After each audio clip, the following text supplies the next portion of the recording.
Hello everyone. Today's poem is 关沧海 by Cao Cao.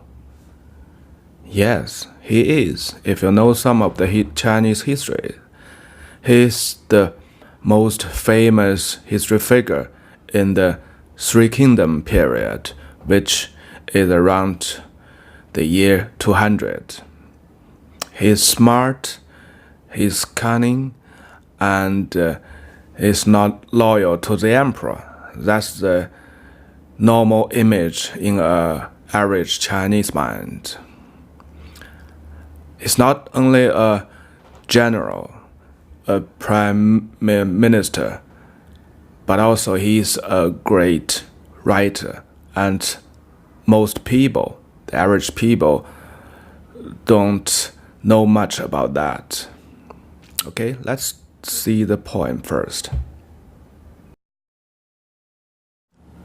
观沧海，曹操。东临碣石，以观沧海。水何澹澹，山岛竦峙。树木丛生，百草丰茂。秋风萧瑟，洪波涌起。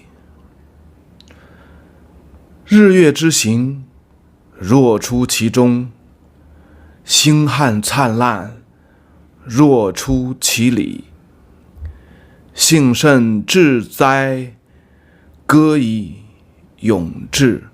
观沧海 watching the sea. This poem was after a conquering war to the northeast of the current China, and it used to be the land of the Han dynasty. And when coming to the Three Kingdom period, the Han dynasty, the land split into so many kingdoms. The most big three is the Three Kingdoms, and Cao Cao lead the biggest kingdoms. But there's also a lot of small kingdoms, and this war is to conquer one of the splitted small kingdoms. The main purpose is that after so many years of war within the China or the former Han dynasty, everyone, no matter it's a king of the kingdom or it's a average people, everybody want peace. But with so many kingdoms, they cannot make peace. So the normal thinking is one of the strongest kingdom to conquer all the kingdoms and united all these splitted kingdoms into one at the Han dynasty. And Cao Cao lead the strongest kingdom among all. And of course, it's a victory.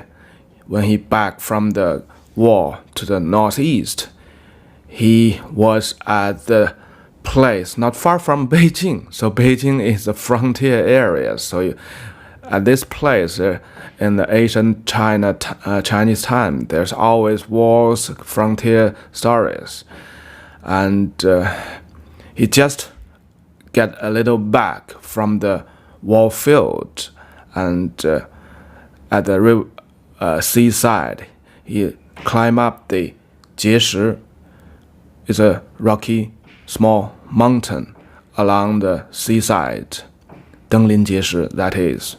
And this small rocky mountain is not there today. But we have figured out it's roughly the place of Changli or Qinhuangdao, a middle-sized city north to Beijing today, roughly 100 or 200 kilometers north to Beijing. 水何澹澹，山岛竦峙. So the sea, the water is so wide, so vast, and 山岛耸峙 the island like the mountains stand high in the sea. 树木丛生，百草丰茂 The woods is just like the grass, so it means the woods is very thick, is very dense. 百草丰茂 hundreds of grasses is rich and prosperous. So it gives you the scenery. The plants is so rich and so prosperous. 秋风萧瑟，洪波涌起 From this sentence, it's changed a little bit.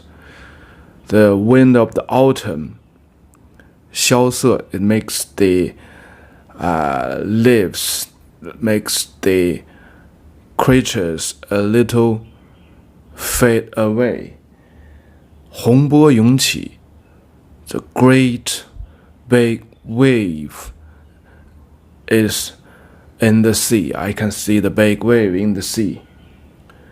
日月之行，若出其中 The sun and the moon, they are traveling across the sky. It's from the sea. 星汉灿烂，若出其里 星汉 refers to the Milky Way, the stars and the skies, or if in general. So the stars is just like from the sea as well. 幸甚至哉，歌以咏志 The last two sentences is a script of the song, or the formal pattern for the songs. So it doesn't mean anything because it's just the format. It has a little meaning, just like I'm so glad, and so I sing this song to express my feelings. 歌以咏志 If you have seen some of my previous videos, you will be very familiar with this word, 志. The fundamental Chinese poem theory is 歌言志,诗言志. Normally in the ancient meaning, the 诗 is the wording. 志 is your thought, or in the very original meaning means you mark down your own thoughts. So 咏 is sing a song is 咏. So here 歌以咏志 is same thing as 诗言志. Poem is a very typical poem belong to 汉魏风骨. 汉魏风骨 is a type and also a period of the classic Chinese poetry. The Tang poetry treat 汉魏风骨 as their example and root for the Tang poem, and they make it at a starting point and develop the Tang poetry such prosperous and with such varieties. So this is quite important. 汉魏风骨 has another name of 建安七子, which actually refers to it's composed of 7 poets, and 3 of them is the family name is Cao Cao, Cao Pei, and Cao Zhi. The later 2 was the son of Cao Cao actually, and we have one of the Cao Zhi's poem, the 七步诗, the poem in 7 footsteps. So they are a very famous family that has 3 poets, greatest poets in one family in the Chinese history. The only other family I can think of is Su family in the Song dynasty.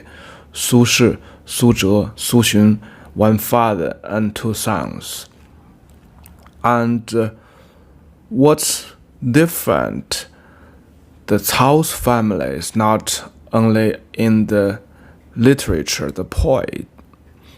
They are actually generals, prime ministers, and later Cao Cao's son Cao Pi became the king of the kingdom.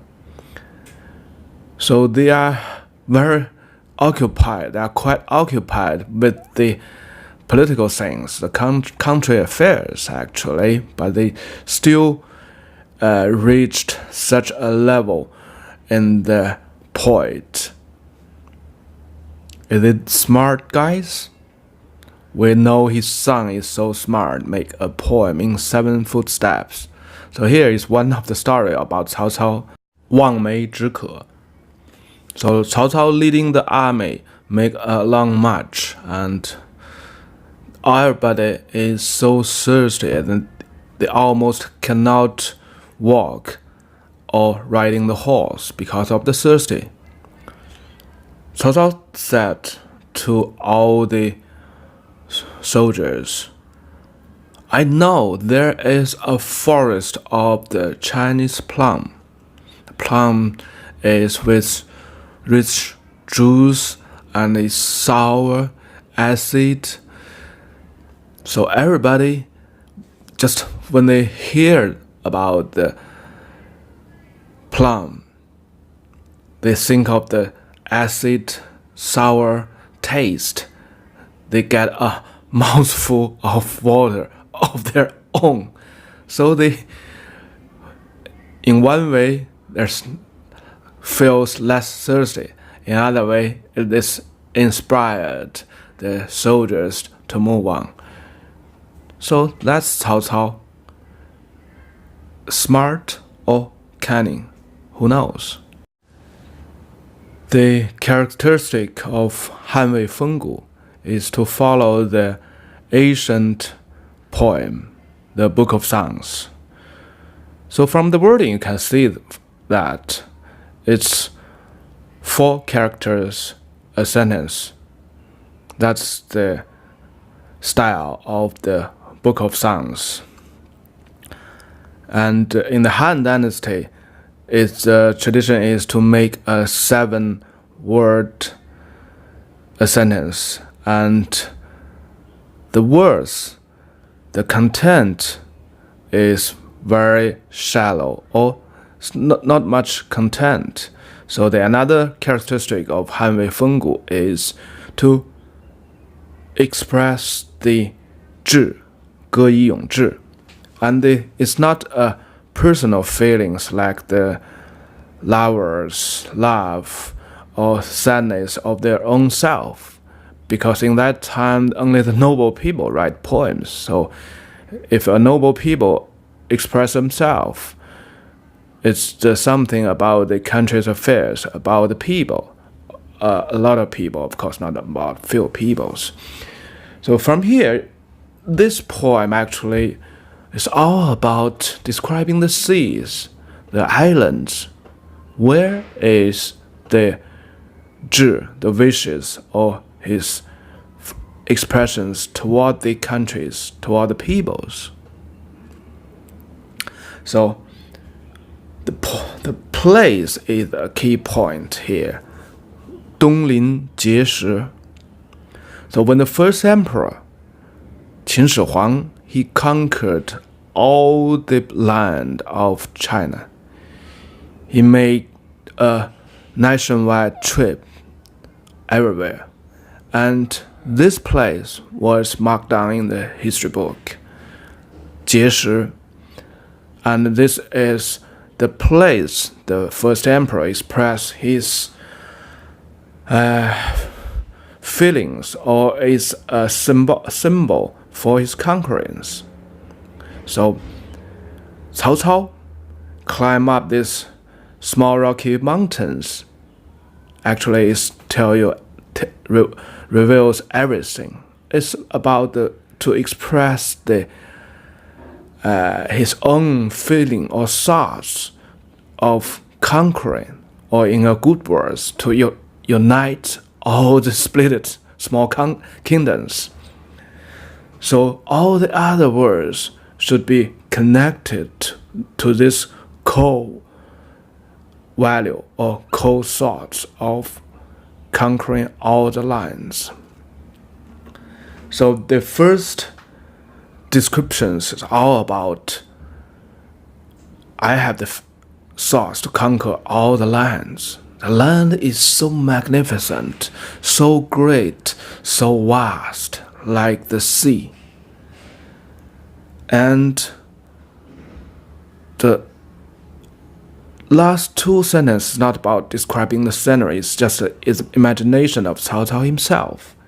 日月之行，若出其中；星汉灿烂，若出其里。The suns and moons is just like from the sea. The Milky Way or the stars is just from the sea as well. The sea here is, most people decipher this as the mindset of Cao Cao. So his mindset is vast, huge. And the last two sentences it means his mindset can contain everything. The moon and sun, that's the time, past, now, and forever. And the Xinghan, the Milky Way, the stars, normally resemble the image of the universe because it's vast, of course, and also it's composed of so many small stars, just like the creatures on the earth. So the creatures on the earth in Cao Cao's mind. So just feel it. That's the king's mind. Actually, a lot of the officers under Cao Cao suggest Cao Cao to take over the crown from the Han emperor, but he refused. But from his this poem, or also other poems, actually everybody know he would be the king and or the emperor, but it's just about a time. And unfortunately, in his time, maybe Cao Cao don't think there's a good opportunity to take over the crown. And just after his death, his son take over the crown. That's the wish of Cao Cao. And that's Shi Yanzhi, a great person, and express his great mind or wishes. So far, have I ever reminded of you something about Tang poem? 登幽州台歌, I suggest you to review that one of my videos, 登幽州台歌. That's almost like a 亲儿子, the son of this song, of this poem. Okay, that's for today, and I hope you remember Cao Cao is not just a hero, smart, cunning, who knows, but he's also a great artist, a poet. Okay, bye-bye.